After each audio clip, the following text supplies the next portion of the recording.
ወዳጃችን መቼም ሰው ባቡር ጣቢያ ሄዶ ባቡር ተሳፈረ ሲባል እንጂ ሰው ባቡር ጣቢያን አገባ ሲባል መስማት ጆሮ የማሾለክ ጀምሮ ነው ወይስ ሰው ባቡር ጣቢያ አገባ ሲባል ሰማው? ማለት ሙሽሮቹ ሰርጋቸው የተደገሰው ባቡር ጣቢያ ውስጥ ነው ለማለት ነው ወይስ እንዴት ነው ነገሩ? ሰው እንዴት ባቡር ጣቢያን ያገባል ለሚል ግራ መጋባት ሳይዳርግ የሚቀር አይመስለንም። ሰውና ባቡር ጣቢያ ተጋብተው በትዳር እየኖሩ ናቸው ማለትም የሰርግ ድግሱ ባቡር ጣቢያ ውስጥ ተሰናድቶ ሳይሆን ሰውና ባቡር ጣቢያው በእርግጥም አንዳቸው ባል አንዳቸው ሚስት ሆነው ሊኖሩ ነው የተጋቡት ሲል ያስነበበው ሚረር ድረገጽ የ45 ዓመት ጎልማሳዋ እትዬ ካሮል ናት ላለፉት 36 ዓመታት በፍቅሩ ክንፍ ብዬለት ነው የኖርኩት ያለችውን የሀገር አሜሪካ ካሊፎርኒያ ግዛት ሳንታፌ የተባለ ባቡር ጣቢያ ያገባችው ሲል አትቷል። በሳንታፌ ባቡር ጣቢያ ፍቅር የተለከፍኩት ገና የ9 ዓመት ልጅ ሳለሁ አንስቶ ነው የምትለው እትዬ ካሮል ለጉዝ አካላት በፍቅር መውደቅ መቀወስ አይደለም እናም እኔም ወፈፍ አድርጎኝ ሳይሆን በእርግጥም ባቡር ጣቢያውን ላለፉት 36 ዓመታት አፍቅሬው ኖሬ ነው በመጨረሻ ያገባሁት እናም በትዳሬ ፍጹም ደስተኛ ነኝ ትላለች። በፈረንጆቹ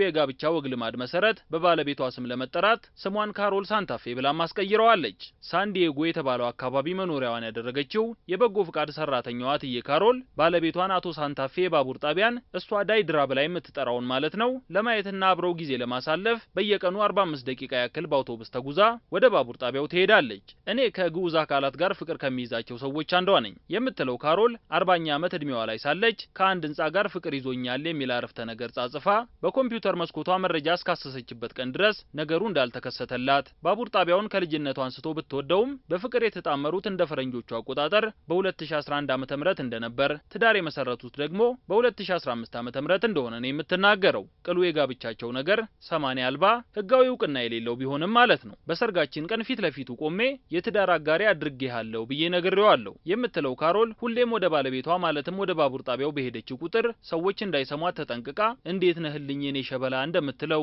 የህንጻው ሁለት ግድግዳዎች የሚጋጠሙበት አንድ ሰው ወሬ ያለ ቦታ ሄዳ ደገፍ እንደምትለው ያኔም ባቡር ጣቢያው እቅፍ አድርጎ እንደሚስማት አይነት ስሜት እንደሚሰማት በተለይ ደግሞ ባቡሮች ሞተራቸውን አስጓርተው ሲነሱ ልዩ ስሜት እንደሚፈጥርባትም ነው የምትናገረው። ዛሬ ራሷን የአንድ ባቡር ጣቢያ ሚስት ከማድረጓ በፊት ከሰው ጋር ተጋብታ 18 ወራትን በትዳር የኖረችና ኋላ ላይ ትዳሯ ሳይሰምር ቀርቶ በፍቼ የተደመደመባት ካሮል አዲስ ባለቤቷን የሳንታፌ ባቡር ጣቢያን በማግባቷ ደስተኛ እንደሆነች ጥሎኝ ይሄዳል የሚል ስጋት እንደሌለባትም ታወሳለች። ካሮል ባቡር ጣቢያውን ማግባቷ ታውቆ ወደዚህ አካባቢ ዝር እንዳትይ ተብላ እንዳትታገድም የሷና የባለቤቷን ምስጢር በድብቅ መያዝም መርጣለች። ወዳጃችን ካሮልን የማግኘቱን እድል ቢገጥሞትና አሁን አንዳች የሚያክል የቋጥኝ ክምር ምን ስትወደድሽ መውደዱስ ባልከፋ አግብቼዋለሁ ማለትሽስ እንዴት ያለ ቅጥማጣት ነው አንቺዬ የሚል ጥያቄ ቢሰነዝሩና እንደ ዳይድራ ያለ ወዳጅ አጋጥሞኝ አያውቅም። በጣም የተረጋጋ ነው። የሆንኩትን ሁሉ የሆዴን እነግረዋለሁ። የሱ ሚስት በመሆኔ በጣም ደስተኛ ነኝ። ሌላ ባቡር ጣቢያን ቢሆን በፍጹም አላፈቅርም ከዚህ በኋላ ይሄን አካባቢም ለቅቄ ወዴትም አልሄድም። በፊት ሰዎችን ሳፈቅር እፈራ ነበር፣ አሁን ግን ምንም ፍርሃት የለብኝም የሚለውን የካሮልን ምላሽ ቢሰሙ አልቀረብሽም እቴ ምን ትላለች ወይ መካሪ ማጣት ይሄ ልክፍት እንጂ ምን ሊሆን ይችላል ሳይሉ የሚቀሩ አይመስለንም። የሆነ ሶንና ዓለማችን ከዚህ ቀደም በመሰል መልኩ ከግዑዝ አካላት ጋር በፍቅር የወደቁ ሰዎችን አስተናግዳ የምታውቅ ሲሆን ኤሪካ የተባለች ሴት የፓሪሱን ማማ አይፍልን አፍቅራ አግብቼዋለሁ ብላ ነበር። እንዲሁም በሀገረ ጀርመን በበርሊን ግንብ ፍቅር ወደቅኩ ያለ ኤኮልፍ የተባለ ሰውም ነበር።